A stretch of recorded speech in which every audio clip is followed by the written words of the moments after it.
I'm Ben Bentley. I am one of Interfit's pros here in the UK, and today this video is going to be looking at the idea of utilizing strobe and ambient light together in order to create some really cool portraiture. Now, in my work, it's something I end up doing quite a lot because I shoot a lot of environmental portraits, whether that is exteriors, interiors, or otherwise. These principles are basically at the center of my workflow. So the first question, for some people at least, might be, well, why would I want to combine those two things? Ambient is ambient, flash is flash. Well, ultimately, it's about being able to create something that is bigger than the sum of its parts. Now, what is cool about that is that you are creating something that somebody can't physically see. You're elevating something beyond what the naked eye is able to perceive. Now, in that case, it can be a stylistic choice, but it can also be a really practical choice, depending as to what the weather is doing, depending as to what the available light in any given room is doing.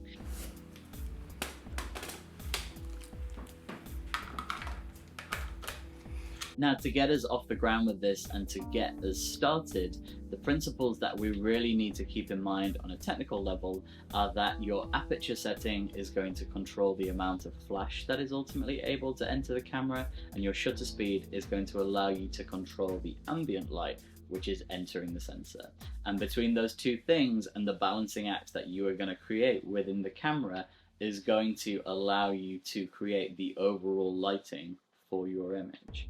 Now, ISO in this situation is simply a gate. That is almost like a master control switch in terms of the overall sensitivity. So my starting point would always be to pick an ISO initially, but you might end up choosing a different one, a higher one or a lower one, depending as to whether or not you can dial in the ambient exposure using your shutter speed that you're hoping to achieve.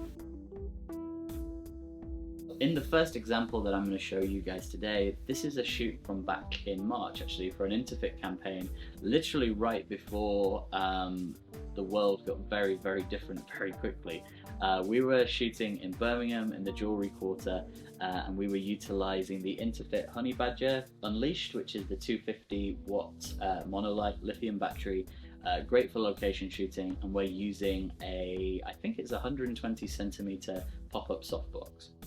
So it's a one light setup, but I'm essentially using my Honey Badger as my key light because it's directional and I'm able to control that. And then I'm utilizing the overcast day that we were dealing with in order to behave as fill light. In this first setup, we've got this great leather jacket. Now, what I was fascinated by as soon as I saw our model start to move is that we were getting actual movement on the tassels. Now, I very quickly decided I wanted to freeze that, so the role of my flash in this scenario was going to be exactly that. It was going to be freezing the action in camera.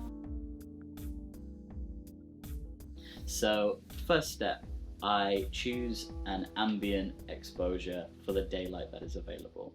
Now, in this situation, I wanted to expose it probably half a stop to one stop under what the actual value would be. So using my camera's meter, I dialed that in and eyeballed it, as I do most of these things, in order to get it to a point where I thought that looked about right for a starting point. We can always come back to that and dial it in one way or the other. We can either bring it further underexposed or we can bump it up a little bit further, but initially it was looking pretty good, and I decided that that was when I wanted to incorporate the flash and see what we were dealing with. So at this point in time, my exposure was, I think, f4, 250th of a second. So I set my strobe initially to half power, and then I upped it from there to get it to the point at which I was comfortable with it once I had positioned it. Now, as we move along a little bit, I decide to change my setting, so I'm no longer using a background texture in the open shade that we found, and I am now instead using the skyline and the actual daylight as part of my scene.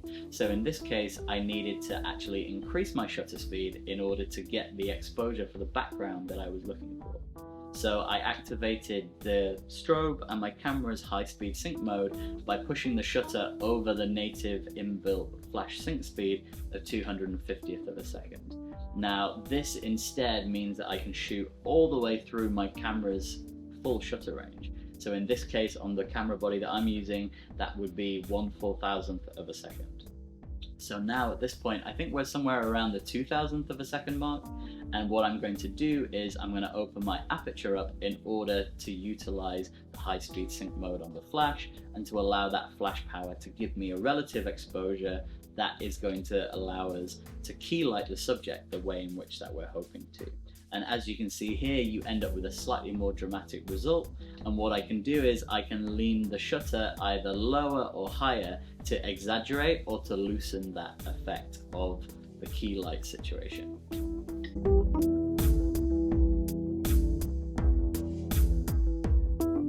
So the second example of combining ambient and strobe would be an interior setup. Now, a lot of the locations that I shoot in have some really great interior design, and for the most part, I try and incorporate that into what I'm actually shooting.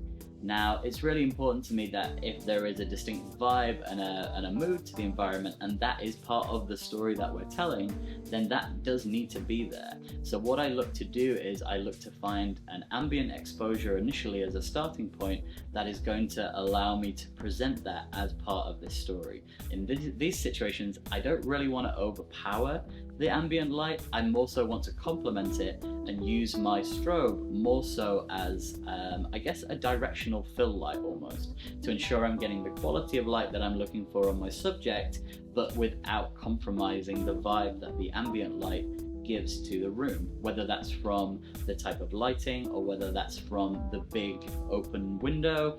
But it just allows me to work in a way in which I am not dictated solely by that. There is nothing wrong with that, but for a lot of the work that I'm producing, I need the flexibility of ultimately being able to control where my key light is coming from and how powerful my key light is in relationship to the rest of the environment that we're working in. So again, I set a base exposure for the ambient light in the room. Now, in this situation, what I may end up doing is I may end up either going onto a tripod and opening up my shutter lower than my focal length, or I may end up bumping the ISO, so whereby which I can still shoot handheld, but I'm increasing the sensitivity of the sensor overall and subsequently adjusting my ratio of all of these power settings.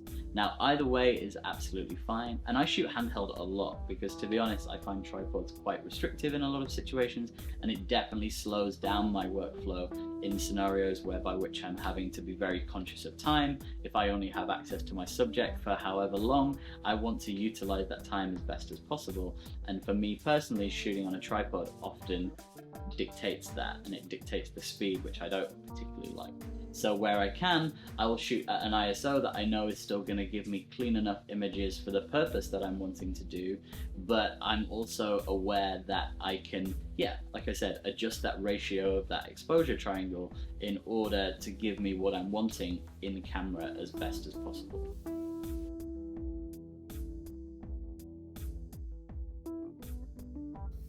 Thanks for joining us for this. This has obviously been wildly different to what we imagined the photography show was going to look like this year. So if there are any questions, then by all means, feel free to hit me up or the Interfit guys.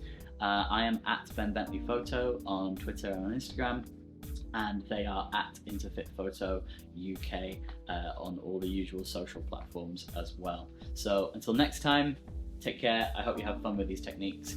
And I'm excited to see what you guys come up with.